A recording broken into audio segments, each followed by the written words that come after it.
72ാമത് Nehru trophy വള്ളംകളിയിൽ ജലരാജാവായിരിക്കുന്നു aroma. Nehru ട്രോഫിയിൽ പുത്തൻ താരോദയം.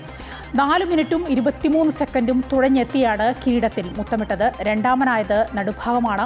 6 ഹീറ്റ്സുകളും പൂർത്തിയായ ശേഷമാണ് മത്സരം ഫൈനലിലേക്ക് കടന്നത്. കൂടുതൽ വിവരങ്ങളുമായി കെ പ്രശാന്ത് ചേരുകയാണ്. പ്രശാന്ത്, നെഹ്റു ട്രോഫിയിൽ മുത്തമിട്ടിരിക്കുകയാണ് അരോമ.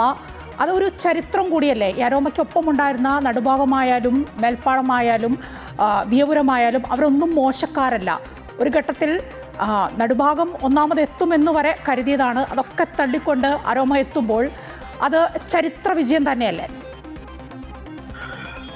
മായ, തീർച്ചയായും വലിയ നേട്ടമാണ് അരോമ ചുണ്ടൻ നേടിയിട്ടുള്ളത്. സ്വാഭാവികം നമുക്കറിയാം, അരോമ എത്തുമ്പോൾ പലരും പറഞ്ഞിരുന്നു അരോമ ഒരുപക്ഷെ ചരിത്രം കുറിച്ചേക്കാം. പക്ഷെ നടുഭാഗവും ഒപ്പം തന്നെ മേൽപ്പാടവും ഒക്കെ തന്നെ എത്തുന്നുണ്ട്. കാരണം പള്ളാത്തുരുത്തി ക്ലബ്ബ് ചരിത്രം കുറിച്ച ക്ലബ്ബാണ്. ആ ക്ലബ്ബ് മേൽപ്പാടത്തിലേക്ക് എത്തുമ്പോൾ സ്വാഭാവികമായും അട്ടിമറികൾ ഉണ്ടാകില്ല എന്നാണ് എല്ലാവരും പ്രതീക്ഷിച്ചത്. അതേസമയം തന്നെ സ്വാഭാവികമായി മറ്റ് നടുഭാഗവും വിയപുരം ഒക്കെ ഉണ്ട്. അതുകൊണ്ട് തന്നെ വലിയ പോരാട്ടം കാഴ്ചവെക്കേണ്ടി വരുമെന്ന് എല്ലാവരും കരുതി. ആ പോരാട്ടം തന്നെ അരോമയ്ക്ക് കാഴ്ചവെക്കാൻ കഴിഞ്ഞു എന്നുള്ളതാണ്. ഒരുപക്ഷെ കുറച്ച് നാളുകൾക്ക് ശേഷം ഒരു ഫോട്ടോ ഫിനിഷ് എന്ന നിലയിലേക്ക് തന്നെയാണ് കാര്യങ്ങൾ എത്തിയത്. അത് നമുക്ക് ആ സമയം കാണുമ്പോൾ തന്നെ മനസ്സിലാകും. Aroma 4 minute 23 second 0.328 milli second എന്നുള്ളതാണ് നടുഭാഗം. രണ്ടാം സ്ഥാനത്ത് നടുഭാഗം എത്തി. 4 മിനിറ്റ് 23 സെക്കൻഡ് 0.448 മില്ലി സെക്കൻഡ്. അതോടൊപ്പം തന്നെ വിയപുരം അതും അതുപോലെ തന്നെയാണ്. 4 മിനിറ്റ് 23 സെക്കൻഡ് 0.770. മേൽപ്പാടം മാത്രമാണ് 1 മിനിറ്റിന്റെ ഒരു വ്യത്യാസം. അത് 1 മിനിറ്റ് ഇല്ല, കാരണം 4 മിനിറ്റും 24 സെക്കൻഡും എന്ന നിലയിൽ തന്നെയാണ് അത് നിൽക്കുന്നത്. പക്ഷേ 0.15 എന്നുള്ളതാണ്. അതായത് ഈ 4 വള്ളങ്ങളും തമ്മിൽ മില്ലി സെക്കൻഡുകളുടെ വ്യത്യാസത്തിലാണ് ഈ കപ്പ് കൈവിട്ട് പോയത് എന്നുള്ളതാണ് പ്രധാനപ്പെട്ട കാര്യം. ഇനി അരോമയിലേക്ക് വന്നാൽ, അരോമ ഇപ്പോൾ പുതിയ വള്ളമാണ്. മത്സരിച്ചത് 2 ഈ പോരാട്ടങ്ങളിലാണ്. ഒന്ന് ചമ്പക്കുളം മൂലം വള്ളംകളിയാണ്. അവിടെ 1ാം സ്ഥാനം ആദ്യമായി എത്തുന്നു. 1ാം സ്ഥാനം കൈപ്പിടിയിൽ ഒതുക്കുന്നു, ചാമ്പ്യന്മാരാകുന്നു. അതേ കരുത്തുമായി നെഹ്റു ട്രോഫിക്ക് എത്തുന്നു. അവിടെയും അതേ കരുത്ത് കാഴ്ചവെക്കുന്നു.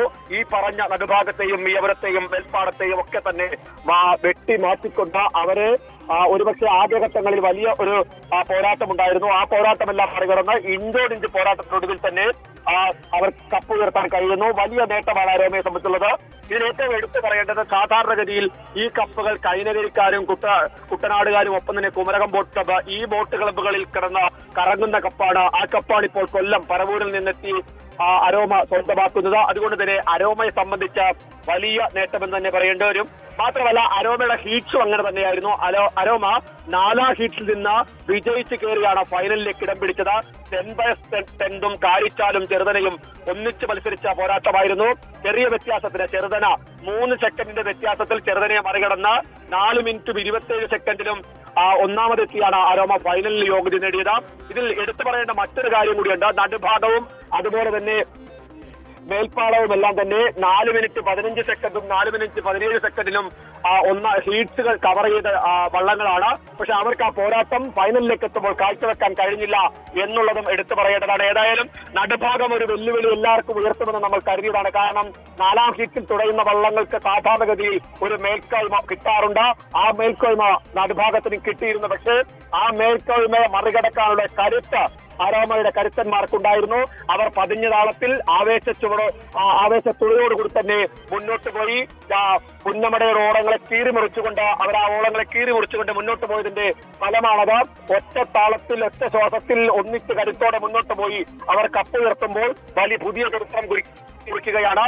സ്വാഭാവികമായും പരാജയപ്പെട്ടവർക്കും ചരിത്രത്തിന്റെ കഥ പറയാനുണ്ട്. നടുഭാഗത്തിലാണെങ്കിലും അത് പള്ളാത്തുരുത്തി ബോട്ട് ക്ലബിലാണെങ്കിലും അതുപോലെ തന്നെ വിയപുരത്തിലാണെങ്കിലും അവരെല്ലാം തന്നെ ചരിത്രം പേറിയവരാണ്. കഴിഞ്ഞ തവണത്തെ ചാമ്പ്യന്മാരാണ് വിയപുരം. ആ വിയപുരത്തെ മറികടന്ന് വിയപുരത്തിന്റെയും നടുഭാഗത്തിന്റെയും അതുപോലെ തന്നെ മേൽപ്പാടത്തിന്റെയും വെല്ലുവിളികൾ, മേൽപ്പാടം വള്ളം എന്നതിനേക്കാൾ അപ്പുറം പള്ളാത്തുരുത്തി ബോട്ട് ക്ലബ് തുടയുന്നു. ചരിത്ര ഹാട്രിക്ക്, ഇരട്ട ഹാട്രിക്കിലേക്ക് കഴിഞ്ഞ തവണ വരേണ്ടതായിരുന്നു പള്ളാത്തുരുത്തി ബോട്ട് ക്ലബ്ബ്. പക്ഷേ കഴിഞ്ഞ തവണ അതിനവർക്ക് കഴിഞ്ഞില്ല. ആ നേട്ടം ഇത്തവണ ആവർത്തിക്കാൻ, അല്ലെങ്കിൽ അതിന് പകരം വീട്ടാൻ വേണ്ടിയാണ് പള്ളാത്തുരുത്തി ബോട്ട് ക്ലബ്ബ് ഇറങ്ങിയത്. പക്ഷേ ആ പകരം വീട്ടാനുള്ള ആ ഊർജവും കരുത്തും ഒന്നും തന്നെ ഇനി ഞങ്ങളുടെ മുന്നിൽ വിലപ്പോവില്ലെന്ന് ഉറക്കെ പറഞ്ഞുകൊണ്ടാണ് അരോമ സെക്കൻഡുകളുടെ മില്ലി സെക്കൻഡുകളുടെ വ്യത്യാസത്തിൽ തുഴയെറിഞ്ഞ ആവേശോജ്വലമായി നെഹ്റു കപ്പ് വെള്ളിക്കപ്പ് ഉയർത്തിയത്.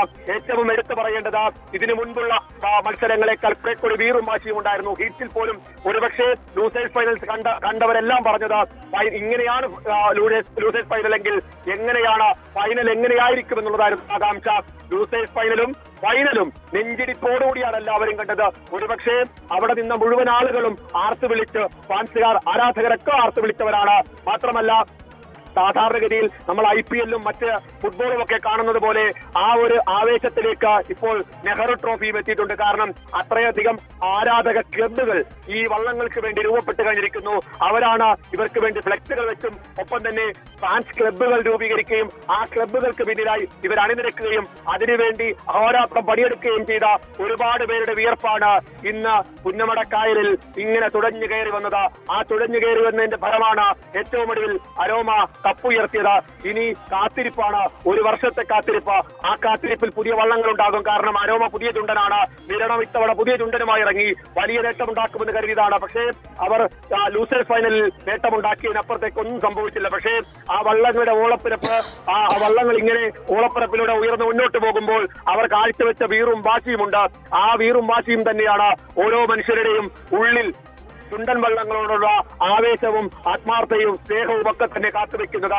ആ കാത്തുവെക്കുന്നത് അവർ ഇങ്ങനെ തന്നെ കൊണ്ടു നടക്കും. കാരണം ഒരു സമയത്ത് കുട്ടനാട്ടുകാരുടെ മാത്രം അവരുടെ ഒരു ആവേശവും ഒപ്പം തന്നെ അവരെ സ്വകാര്യ അഹങ്കാരമായി കൊണ്ടു നടന്നതാണ് ഈ വള്ളംകളി. പക്ഷേ അങ്ങനെയല്ല എന്ന് പിന്നീട് തെളിയിക്കപ്പെട്ടു. കാരണം അത്രയധികം ആളുകൾ, അത്രയധികം മനുഷ്യർ ഈ വള്ളംകളി കാണാൻ പുന്നമടയിലേക്ക്, ആലപ്പുഴയുടെ മണ്ണിലേക്ക് എത്തിക്കൊണ്ടിരിക്കുന്ന നമ്മൾ ഓരോ നിമിഷവും അവരെല്ലാവരും ഇനിയും എത്തും. കാരണം ഇത് ഓണത്തിന് മുന്നോടിയായുള്ള ഒരു ആഘോഷ ദിവസങ്ങളാണ്.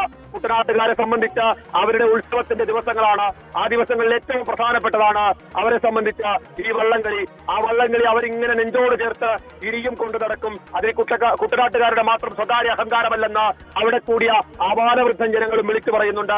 ഏതായാലും ഓളപ്പരപ്പുകളെ കീറിമുറിച്ച് മനുഷ്യരുടെ മനസ്സ് കീഴടക്കി അരോമച്ചുണ്ടൻ പറവൂരിലേക്ക് പോവുകയാണ്. അടുത്ത വർഷം പുതിയ ചുണ്ടനുകൾ വരും, പുതിയ തുഴച്ചിൽക്കാർ വരും, പുതിയ സംഘാടകരുണ്ടാവും, പുതിയ കാഴ്ചക്കാരുണ്ടാകും. അപ്പോഴും പുന്നമടയുടെ ഓളങ്ങൾ ഇങ്ങനെ ഓരോ വള്ളത്തെയും കാത്ത് ഇവിടെ തന്നെ ഉണ്ടാകും. ശരി, പ്രശാന്താണ് വിവരങ്ങൾ നൽകിക്കൊണ്ടിരുന്നത്.